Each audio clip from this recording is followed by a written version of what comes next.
ஓம் சாந்தி. 3/1/2025 வெள்ளிக்கிழமை. வாணி தரும் வசந்தம். இனிமையான குழந்தைகளே, நிராகார பாபா தன்னுடைய வழியை கொடுத்து ஆஸ்தியராக மாற்றுகின்றார். ஆஸ்திகர்களாக ஆவதின் மூலம் நீங்கள் பாபாவின் ஆஸ்தியை அடையலாம். எல்லையற்ற ராஜ்யத்தை அடைவதற்காக படிப்பின் மீதும் சேவையின் மீதும் முழு கவனம் செலுத்த வேண்டும். சேவைக்காக மிக நல்ல லட்சணம் வேண்டும். இந்த படிப்பு மிகவும் அதிசயமானதாகும். இதன் மூலம் நீங்கள் ராஜ்யத்தை அடைகிறீர்கள். துவாபர யுகத்திலிருந்து செல்வத்தை தானம் செய்வதன் மூலம் ராஜ்யம் கிடைக்கும். ஆனால் இப்போது நீங்கள் படிப்பின் மூலம் இளவரசன் இளவரசியாக ஆகிறீர்கள். உங்களுடைய தீர்த்த யாத்திரை வீட்டில் அமர்ந்து கொண்டே அமைதியாக முக்தி தாமம் சென்றடைகிறீர்கள். மனிதர்களுடைய புத்தியின் தொடர்பு சாது சந்நியாசிகளின் பக்கம் அதிகம் அலை பாய்ந்து கொண்டிருக்கின்றது. குழந்தைகளாகிய உங்களுக்கு பாபாவை மட்டும் நினைவு செய்வதற்கான வழி மட்டும் கிடைக்கின்றது. சத்தியுகத்தில் ஒரு வழிதான் இருக்கின்றது.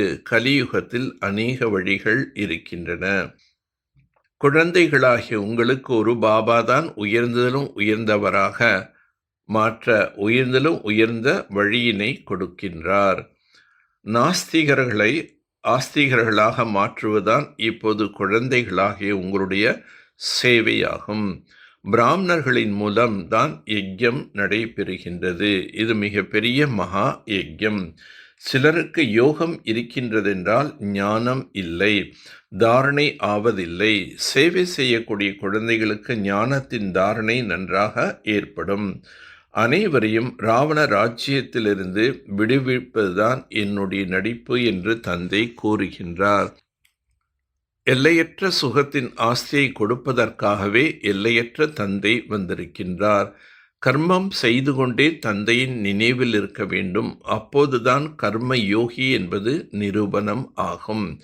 கண்டிப்பாக நடிப்பை நடித்துத்தான் ஆக வேண்டும். இதில்தான் மாயை தடையை ஏற்படுத்துகின்றது.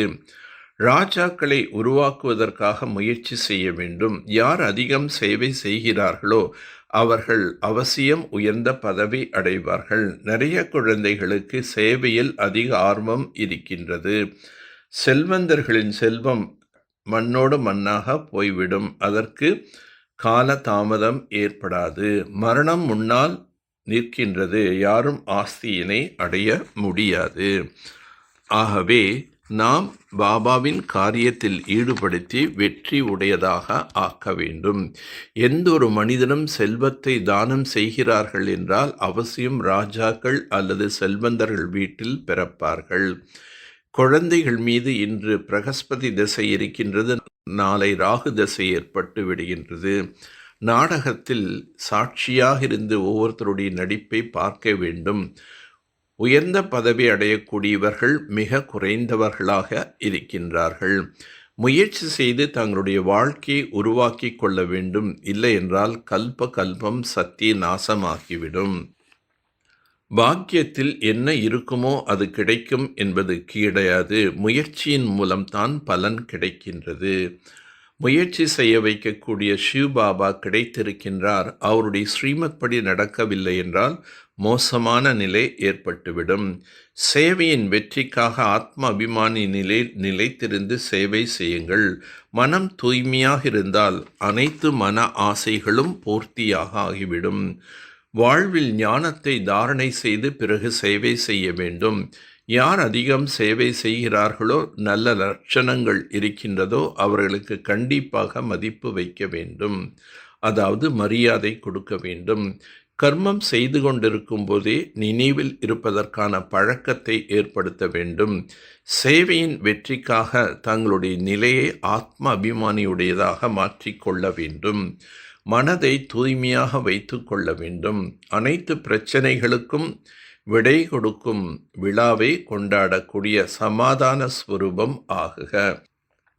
நீங்கள் எப்போது தனது சம்பூர்ண ஸ்திதியில் நிலைத்திருக்கின்றீர்களோ அப்போதுதான் சமாதான சுரூபம் ஆத்மாக்களின் மாலை தயாராகும்.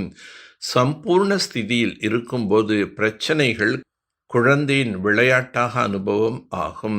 அதாவது சமாப்தி ஆகிவிடும். பிரம்ம பாபாவின் முன் ஒரு குழந்தை பிரச்சனை எடுத்து வந்தால் அந்த பிரச்சனைக்கான வார்த்தைகளை பேசுவதற்கான தைரியம் இருக்காது. அந்த விஷயங்களே மறந்து விடுவார்கள். அதுபோன்று குழந்தைகளாக நீங்களும் சமாதான சுரூபம் ஆகும்போது அரை கல்பத்திற்கு பிரச்சனைகளுக்கு விடை கொடுக்கும் விழா நடந்துவிடும். உலக பிரச்சனைகளுக்கு சமாதானமே மாற்றம் ஆகும். யார் சதா ஞான சிந்தனை செய்கிறார்களோ அவர்கள் மாயின் ஈர்ப்பிலிருந்து தப்பித்து விடுவார்கள். தனது டபுள் லைட் ஃபரிஸ்தா சுரூபத்தின் நிலைத்திருந்து சாட்சியாக அனைத்து நடிப்புகளை பார்த்தாலும் சக்தி, அதாவது சகயோகம் கொடுங்கள். ஏனெனில் அனைவருக்கும் நன்மை செய்வதற்கு நீங்கள் நிமித்தமாக இருக்கிறீர்கள். இவ்வாறு சக்தி கொடுப்பதுதான் அதனை கடைபிடிப்பதாகும். ஆனால் உயர்ந்த ஸ்திதியில் நிலைத்திருந்து சக்தி கொடுங்கள். வார்த்தைகளின் சேவையின் கூடவே மனதில் சுப பாவனைக்கான விருத்தி மூலம் சக்தி கொடுக்கும் சேவை செய்யுங்கள். நல்லது. ஓம் சாந்தி, ஓம் சாந்தி, ஓம் சாந்தி.